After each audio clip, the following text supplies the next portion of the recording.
नारायण नारायण। श्री वृंदावन चंद्र भगवान की जय। अथ 30वां अध्याय।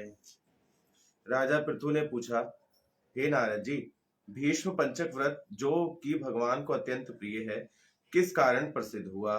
तथा नारद जी ने कहा, हे राजन, यह व्रत अनादि काल से है, परंतु बीच में लुप्त हो गया था, अब फिर से यह प्रसिद्ध हुआ है, सो कथा सुनो। श्री कृष्ण जी भीष्म जी को यह व्रत बताया था और उन्होंने ही सर्वप्रथम इसे किया था। यानी 23 तारीख से भीष्म पंचक लग जाएगा, एकादशी से।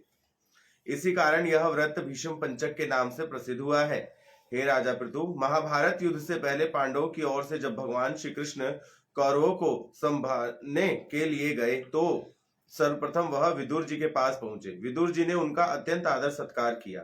तत्पश्चात श्री कृष्ण जी भीष्म जी के पास गए। वहां जाकर कुशल क्षेम के बाद श्री कृष्ण जी ने अपने आने का संपूर्ण वृतांत भीष्म जी को सुना दिया। तब भीष्म जी कहने लगे, भगवान, तीनों लोकों के स्वामी होते हुए भी आप केवल पांडवों की ओर से दूत बने हैं, ऐसा क्यों? तथा पांडवों के प्रति इतना प्रेम होने का कारण तो बताओ। तीनों लोग आपके वश में है, तब पांडवों ने ऐसा कौन सा व्रत, तप या यज्ञ किया है, अथवा उनके पास ऐसा क्या वशीकरण मंत्र है जिसके कारण आप उनके वश में हो गए हो?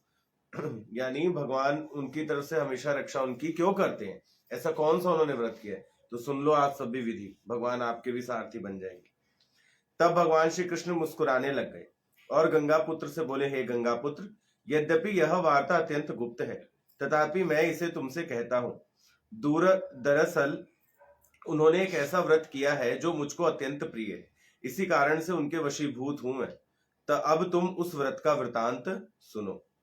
प्राचीन काल में उज्जैन नामक नगरी में कवि, शुचि, दृढ़, दंत तथा हंस नाम के 5 ब्राह्मण रहते थे। वह सभी वेदों के ज्ञाता, युवा, रूपवान तथा गंधर्व विद्या में अत्यंत निपुण थे। गंधर्व विद्या यानी नाचने गाने में निपुण थे। वह सभी दिशाओं में भ्रमण करके अपनी गान विद्या द्वारा पर्याप्त धन प्राप्त किया करते थे। एक बार वह मथुरापुरी में सुवीर नामक राजा के दरबार में पहुंचे। संगीत कला में निपुण होने के कारण उन्होंने राज्यसभा में इसका प्रदर्शन करने की इच्छा प्रकट की।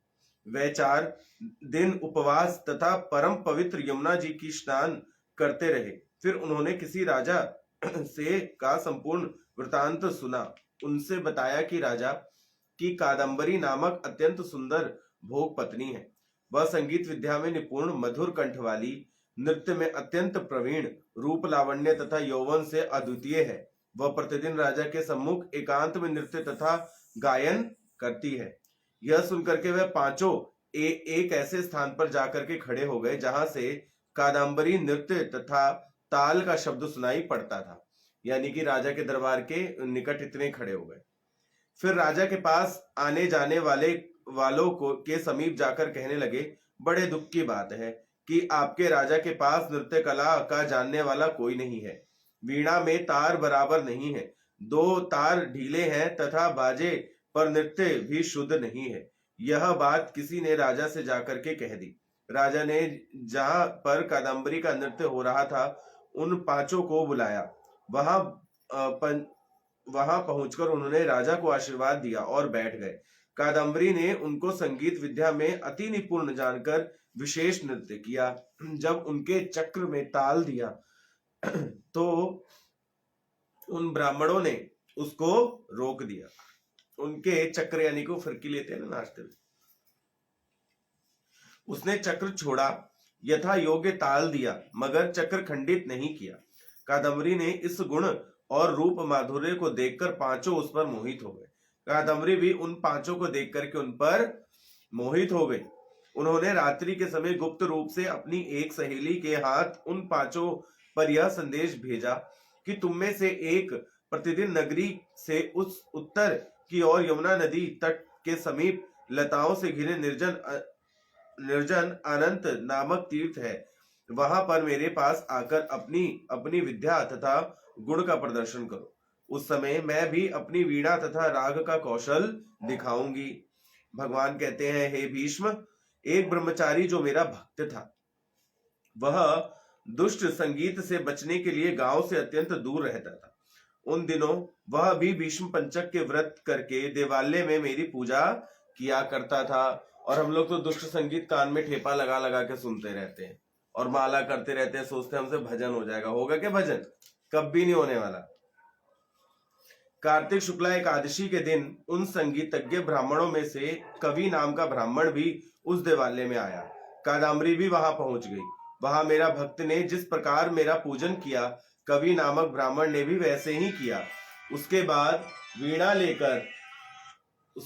वीणा लेकर गायन प्रारंभ किया। मेरा भक्त क्योंकि अपने मन में विजय प्राप्त कर चुका था, इसी कारण गायन सुनकर उसे क्रोध नहीं आया।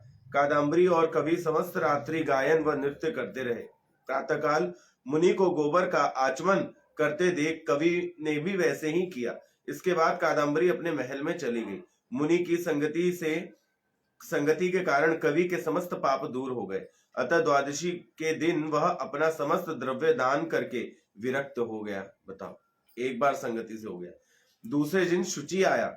उसने भी रात्रि भर कादम्बरी के साथ नृत्य गायन किया और मुनि की भांति भगवान का गौमूत्र से आचमन किया।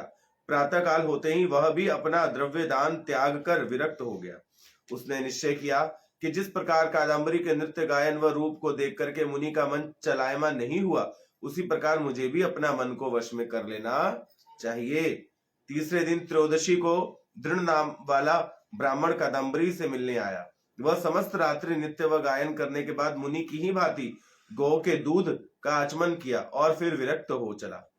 चतुर्दशी को वहां दंत नाम वाला ब्राह्मण आया और पूर्ववती बंधुओं के समान कादम्बरी के साथ रात्रि नृत्य गायन करके मुनि से बचे घा यानी घी का पान करके वह भी अंतर्मुखी हो गया और विरक्त हो गया।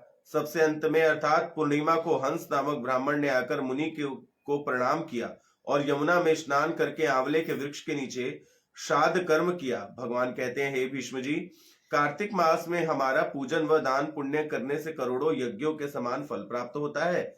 अतएव हंस नामक वह ब्राह्मण सत्संग, पूजा तथा मुनि के बचे दही का पान करके विरक्त हो गया और अपना समस्त धन आदि दान दे करके तीर्थराज को चला गया। उधर राजा ने नित्य प्रति रात्रि में कादम्बरी के मंदिर में जाने का समाचार पाया तो उसे महल में बंद कर दिया, जिससे वह मंदिर न जा सकी। कार्तिक मास में हमारे सामने नृत्य गायन करने के कारण वह कादम्बरी अगले जन्म में द्रौपदी हुई तथा हंस नाम वाला ब्राह्मण आंवले के वृक्ष के नीचे श्राद्ध आदि करने से युधिष्ठिर हुआ। क्योंकि इसने नाच गाना नहीं किया था, इसलिए युधिष्ठिर सबसे बड़ा धर्मात्मा हुआ। एकादशी के जागरण के कारण कवि अर्जुन, शुचि, सहदेव, दंत, नकुल तथा दृढ़ नाम वाला ब्राह्मण पराक्रमी भीष्म हुआ। हे भीष्म जी, वस्तुतः इस व्रत के कारण ही मैं पांडवों के वशीभूत हूँ।